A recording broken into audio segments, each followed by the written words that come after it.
The gate groaned as the wind pressed it open, hinges shrieking like a wounded thing. The rider sat his horse still, eyes narrowing on the ranch house, crouched against the scorched horizon. Broken shutters clattered against the walls. The roof sagged as though the desert had been chewing it for years. He dismounted without a sound, boots sinking in dust so dry it cracked beneath his weight. The air was heavy, the silence brittle, broken only by the lazy creak of the porch boards. He stepped forward, hand brushing the butt of his revolver, though nothing moved but the weeds choking the yard.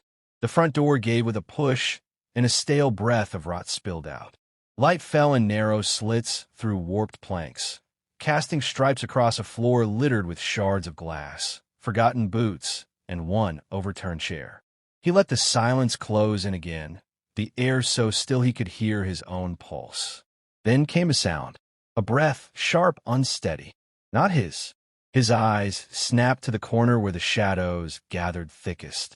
A figure moved, slow and uncertain, the hem of a torn dress dragging against the floorboards. Pale skin caught the slice of sunlight. Hair fell wild across her face, and when she raised her head, her eyes locked onto him as if she'd known him all her life. Her lips trembled, but the words did not. "You're going to have sex with me." The room froze around the sound of it. The rider stiffened, the words a gunshot in the hush. His hand twitched toward the revolver, but she did not flinch. She only stood there, trembling, staring straight into him with a fire that did not match her thin frame. He said nothing. The girl stepped forward, bare feet whispering on the wood. Her voice carried again, hoarse yet certain, every word sharp enough to cut through the air. "You came back. I've been waiting." The rider's throat tightened. The dust, the ruin, the silence, they all pressed closer, like the house itself wanted to keep him in. He shifted, weight uneven, his boots scuffing against the boards. Her eyes never left him. Beyond the broken walls, the wind rattled the loose tin on the roof. A crow screamed from somewhere in the canyon, its cry thin and bitter. The ranch smelled of old smoke, the kind that never leaves, clinging to every timber. Still she stared. Still she waited. The rider's hand dropped from his revolver. The house breathed around him, every shadow lengthening, every sound sharpening. He realized, without words, that stepping inside had already bound him. Her voice, softer now, filled the empty space between them. "This is where you belong." And though he had no answer, he did not turn back toward the door. The lantern flame trembled, throwing jagged light across the walls. He sat at the table, hands pressed flat on the scarred wood, eyes never leaving the girl. She stood near the doorway, arms crossed tight against her chest, her breath uneven, but her gaze steady as iron. "You think I'm mad," she said, voice low, teeth catching on the last word. The rider said nothing. His jaw worked once, then stilled. She stepped closer, the floor groaning beneath her bare feet. Her hand brushed the frame of a broken window, fingers tracing the cracks where glass had been shattered long ago. "They killed my father, burned my mother alive, left me with nothing but these walls." Her words struck like bullets, each one finding a place in the silence. He shifted in his chair, the leather of his coat creaking. His eyes fell to the pistol at his hip, then back to her. "You came," she continued, her voice catching, "just like I knew you would." Wind pressed hard against the house, carrying with it a murmur, faint but clear, the sound of distant hoofbeats. The rider's eyes flicked to the door, shoulders tightening. "They'll come for you," she whispered. "The same men who came for us. They never stop, not until they've taken everything." The hoofbeats faded, or perhaps only the wind disguised them. He could not tell. His hand rose, rubbing at the scar along his jaw, a mark cut deep from battles long behind him. The girl's eyes caught it, lingered on it, then lifted back to meet his stare. "You've killed before," she said flatly. He did not answer, but his silence told her enough. The lantern hissed, smoke curling against the low ceiling. The shadows seemed to lean in, as if listening. Outside, a dog barked, sharp, sudden, then silenced with a crack that echoed like a shot. The rider's chair scraped against the floor as he stood. His revolver cleared leather in a single fluid motion, the steel catching the glow of the lantern. The girl did not move. Her voice dropped to a near whisper, steady and certain. You can walk away, but you won't. This land holds you now, just as it holds me. The rider stood at the window, peering into the darkness. Nothing stirred but the brittle weeds bending beneath the wind. Yet his gut twisted with the weight of her words, with the knowledge that danger was already riding toward them. Behind him, the girl's reflection shimmered faint in the glass, pale and unblinking. They'll kill you like they killed my kin, she said, and her voice seemed to echo, though her lips barely moved.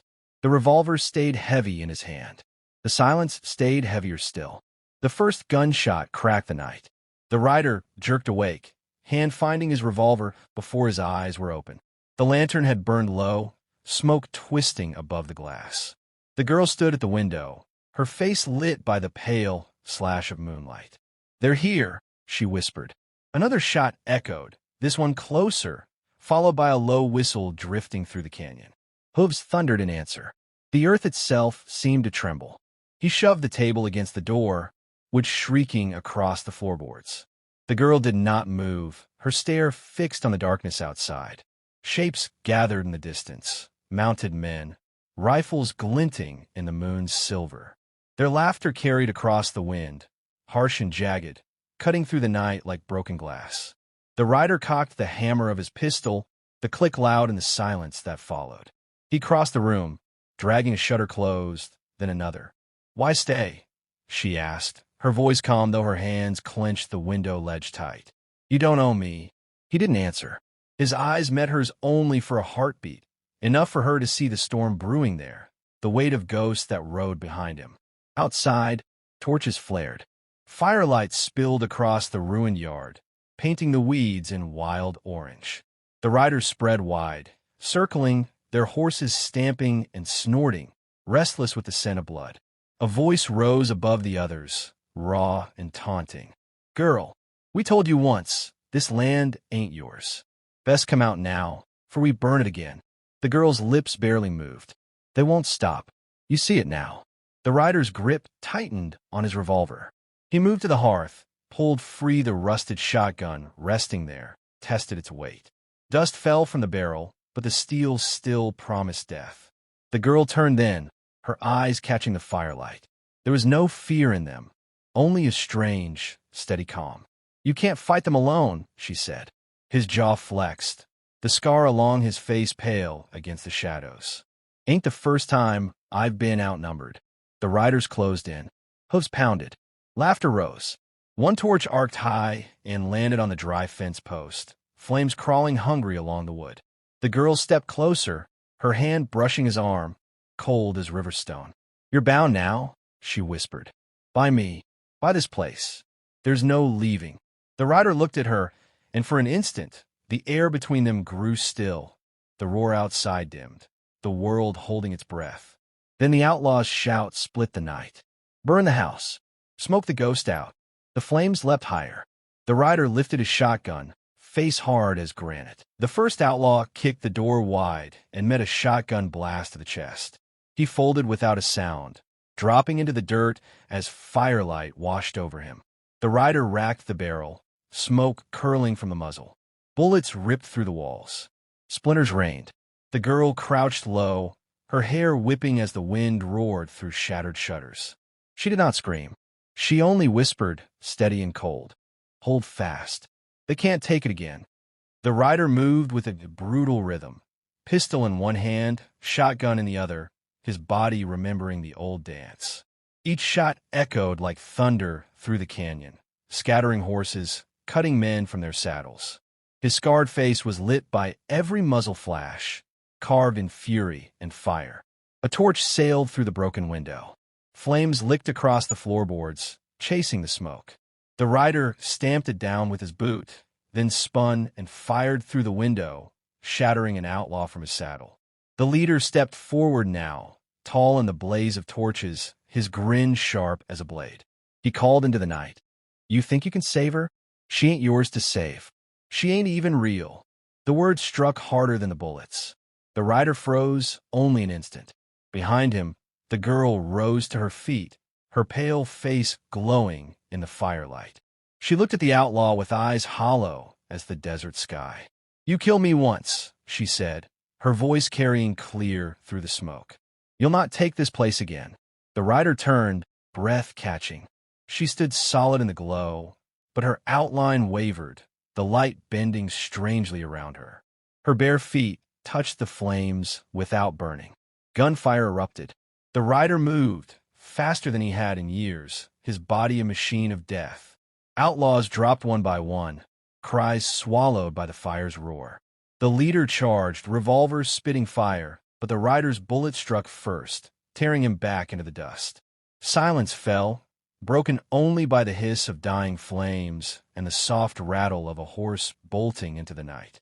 The rider lowered his weapon, chest heaving, smoke stinging his eyes. He turned toward the girl. She stood in the center of the ruined room, her gaze locked on his, her figure shimmering like heat above a desert road. "You see me now," she whispered. His revolver slipped from his hand, clattering against the floor. His breath caught in his throat as he realized what she was: not flesh, not blood, but the last memory of the family slaughtered here, bound to the ranch. Her lips trembled with one final truth. "You stayed. That is enough." The fire dimmed. Her form thinned, fading into the smoke until only the echo of her voice lingered in the rafters. Later, they said the rider died there too, his bones lost in the ashes. Yet on moonlit nights, travelers swear they see a shadow pacing the porch, hear a woman's whisper at the door, "You gonna have sex with me?" And the old storytellers always add, it was never flesh she asked for, but loyalty carved in a legend.